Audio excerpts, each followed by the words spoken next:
Hello बच्चों, कैसे हो आप सभी। त्यौहार बीत चुका है और एग्ज़ाम का टेंशन हम लोग के सर पे आ चुका है और साल भर हम अन्य विषयों पर ध्यान देते हैं, संस्कृत हिंदी पर विषय पर हम ज़्यादा ध्यान नहीं दे पाते हैं और हमें ये पता ही नहीं रहता है कि हमें पढ़ना क्या है। तो रास्ता पे जाने के लिए पहले मार्ग पता होना चाहिए कि हमें किस ओर से जाना है, किस दिशा से जाना है, तभी हम अपने लक्ष्य पे पहुंच सकते हैं, अन्यथा बीच में ही गड़बड़ा जाएंगे, भूला जाएंगे। तो आते हैं और जानते हैं कि हमें संस्कृत में पढ़ना क्या है। अगर जब तक हम लोग ये नहीं जान पाएंगे कि हमें पढ़ना क्या है, तब तक हम लोग नंबर को कैसे प्राप्त कर सकते हैं, कैसे अपने चीज़ों को छू सकते हैं। इसलिए मैं आप सभी बच्चों को आज इस क्लास में संस्कृत से विषय से अवगत कराऊंगा, परिचय दूंगा कि किस तरह से हम अपने संस्कृत में 100 में से 95 नंबर ला सकते हैं। कोई बड़ी बात नहीं है नंबर लाना, नंबर सभी लोग ला सकता है, लेकिन कहते हैं ना कि मेहनत से ही सब कुछ होता है। जब तक मेहनत हम नहीं कर सकते तब तक हमारे जीवन में कुछ नहीं हो सकता है। आप कुछ भी कर लो, देखना मेहनत करने से ही गधा को भोजन मिलता है। जब तक वो तक ईंट नहीं धोता है तब तक उसको भोजन नहीं मिलता है। तो आइए अब हम इस सब्जेक्ट संस्कृत से आप लोग को अवगत कराते हैं, बताते हैं कि आप सभी कैसे अपने 95 नंबर अपने एग्जाम में ला सकते हैं। टेंशन नहीं लेना है। चलिए अब हम लोग चलते हैं अपने संस्कृत टॉपिक की ओर कि हम लोग को पढ़ना क्या है। तो आइए पहले तो संस्कृत जो है इसको 2 भागों में मैंने यहाँ पे विभाजित कर दिया है, बांट दिया है। ठीक, एक तो हो गया आपका सब्जेक्टिव, जो हमारे बुक से रिलेटिव क्वेश्चन आते हैं। ठीक, यहाँ पे 2 नंबर में हो गया आपका ऑब्जेक्टिव, जो ये भी बुक से और ग्रामर से मिक्स आता है। ठीक, अब जान लेते हैं कि सब्जेक्टिव जो बुक से है उसमें क्या क्या आता है, किस लेसन से ज़्यादा क्वेश्चन आती हैं, क्या कैसे पढ़ते हैं, आइए हम लोग देखते हैं। चलिए हम लोग चलते हैं अपने 95 नंबर की ओर कि हम कैसे अपने एग्जाम में 95 नंबर ला सकते हैं।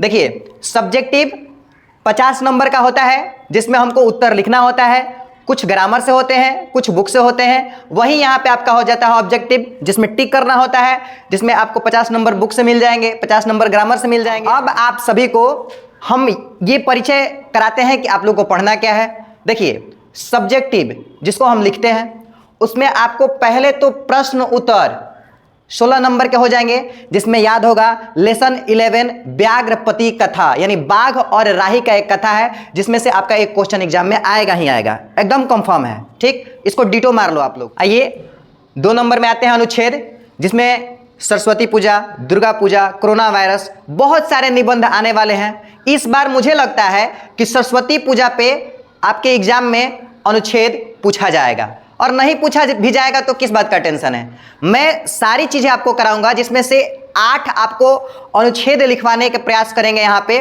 और जिसमें से आपके एग्जाम में 4 लड़ेंगे। एकदम कंफर्म है कि 4 लड़ेगा। ठीक ना। चलिए आते हैं अब 3 नंबर गधान पे, कि एक कहानी की तरह हमारे पास एक पैराग्राफ होता है, जिसमें से हमें आंसर को, उत्तर को छांट कर लिखना होता है। तो हम लोग पढ़े हिंदी को पढ़ सकते हैं, संस्कृत को पढ़ सकते हैं, हम पकड़ सकते हैं। वो बताएंगे भी हम अपने क्लास में कि उसको कैसे पकड़ते हैं। ठीक ना, इस चीज़ को हम लोग को छांट कर वहाँ से लिखना रहता है। अब आगे चलते हैं 4 नंबर, यानी पत्र लेखन। अपने पिता के पास पत्र लिखना, अपने दोस्त के पास पत्र लिखना, अपने प्रधानाचार्य के पास पत्र लिखना। संस्कृत में पत्र लेखन के लिए हमारे पास 8 नंबर का क्वेश्चन आता है, जिसमें से बहुत ईजी है। मैं आपको बताऊंगा किस तरह से आप सभी को लिखना है। चलिए 5 नंबर हमारे पास है, जो बहुत ही इंपॉर्टेंट हमारा टॉपिक है, अनुवाद, जो बच्चों को, शिक्षक को पढ़ाने में, बच्चों को समझने में बहुत कठिनाइयाँ होती है। लेकिन मैं आपको गारंटी देता हूं कि मैं इस अनुवाद को आपको इस तरह से बताऊंगा जो आपको, मुझे लगता है कि आप लोगों को बहुत बढ़िया से समझ में आने वाला है। एकदम आप लोग खुश होकर जाइएगा इस वीडियो से। देखिए अनुवाद हमारे पास 6 नंबर का आता है। 6 नंबर का आता है, हमारे पास 12 अनुवाद आते हैं, जिसमें से 6 का उत्तर हम लोग को देना होता है। चलिए ये जो अनुवाद है वो हमारे कारक से संबंधित आता है। तो हम लोग ये भी पढ़ेंगे कि इस अनुवाद को कैसे बनाते हैं। पहले तो हम लोग लकार पढ़ेंगे कि लकार आखिर होता क्या है। चलिए इसके बारे में मैं ऑब्जेक्टिव के इस पार्ट में मैं आपको जानकारी दूंगा कि लकार क्या होता है। आगे देखते हैं ऑब्जेक्टिव, यानी कि ऑब्जेक्टिव हमारे एग्जाम में टोटल 100 नंबर का पूछेगा। 100 नंबर्स में जिसमें 50 नंबर बुक से हो जाएंगी, 50 नंबर आपके ग्रामर से हो जाएंगे। चलिए आते हैं अब अपने टॉपिक पे। ऑब्जेक्टिव यानी बुक से 1 से 14 लेसन तक बुक है, उसमें आपको सारे शिक्षक पढ़ाए होंगे, हम भी पढ़ाए हैं, ऑब्जेक्टिव लिखवाए हैं, नोट्स मिला है, वहाँ से हम लोग ये अपने बुक को कर सकते हैं। लेकिन रह गया ग्रामर, इसको हम लोग कैसे करेंगे, आखिर क्या क्या इसमें पढ़ना रहता है, आखिर हम लोग किस टॉपिक पे ज़्यादा ध्यान देंगे तो इसमें नंबर अच्छा अंक की प्राप्ति हो सकती है। चलिए फर्स्ट नंबर हमको पढ़ना रहता है, जो ऑब्जेक्टिव ग्रामर की हम बात कर रहे हैं, लकार। लकार कहते किसको है, थोड़ा सा छोटा सा चीज़ में जान लेते हैं।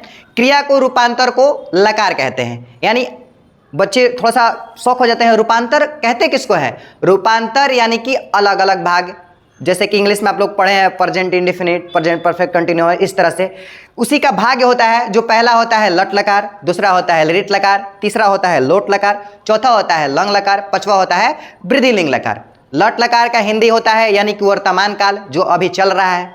लिट लकार का हिंदी होता है भविष्य काल, यानी जो आने वाला है। लोट लकार का हिंदी होता है आज्ञा, आदेश और अनुरोध। आगे कहते हैं लंग लकार, जिसमें था थे थी लगा रहता है, जैसे भूतकाल को हम लोग बोलते हैं।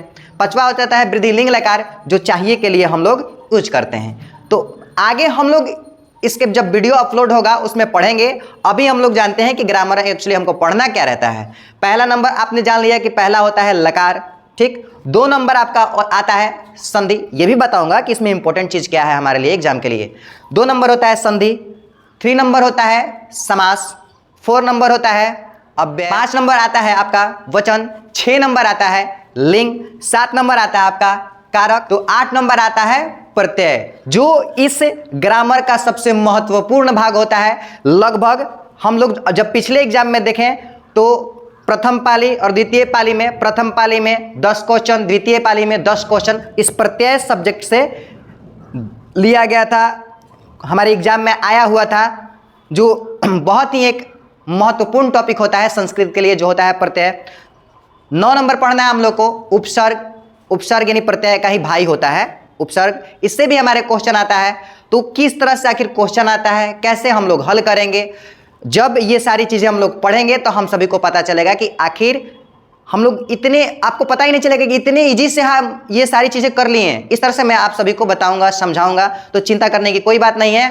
मैं आप लोगों को विश्वास दिलाता हूं कि 95 नंबर आप सभी के फिक्स हैं। लेकिन आप लोग को भी एक कमेंट में वादा करना होगा कि आप लोग बहुत ही अच्छे तरह से ध्यानपूर्वक से आप लोग इस सारी चीज़ों को जो बताएंगे वो आप सभी को पढ़ना है और आप सभी को अपने माँ बाप का नाम रोशन करना है। क्योंकि उम्मीद जो दिए की तरह होता है वो आपके माँ बाप को आपसे लगा हुआ है। तो आप लोग बेवजह इधर उधर टाइम वेस्ट मत कीजिए।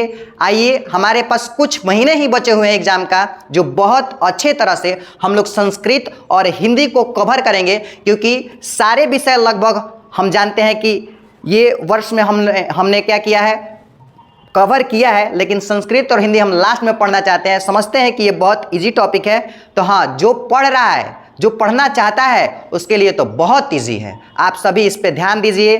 बस कुछ महीने ही हमारे एग्जाम में बचा हुआ है और हम विश्वास दिलाते हैं कि हिंदी हो या संस्कृत हो, कोई बड़ी बात नहीं है। हम लोग 95 या 99 नंबर भी ला सकते हैं। तो आप सभी में बस एक क्या होना चाहिए, हौसला और जज्बात, क्योंकि हम इससे क्या कर सकते हैं, दुनिया को जीत सकते हैं। चलिए नमस्कार, मिलते हैं आपसे अगले वीडियो में। और जब अगले वीडियो में मिलेंगे तो हम लोग पहला टॉपिक अपना लकार लेके आएंगे कि लकार किस तरह से पढ़ना है। और इस तरह से पढ़ाएंगे ना, बताइए मत, आप लोगों को मज़ा आने वाला है। क्योंकि क्लास में जब मैं पढ़ा रहा हूँ मज़ा ना आए ऐसा हो ही नहीं सकता है। चलिए नमस्कार, आज के लिए बस इतना ही, धन्यवाद।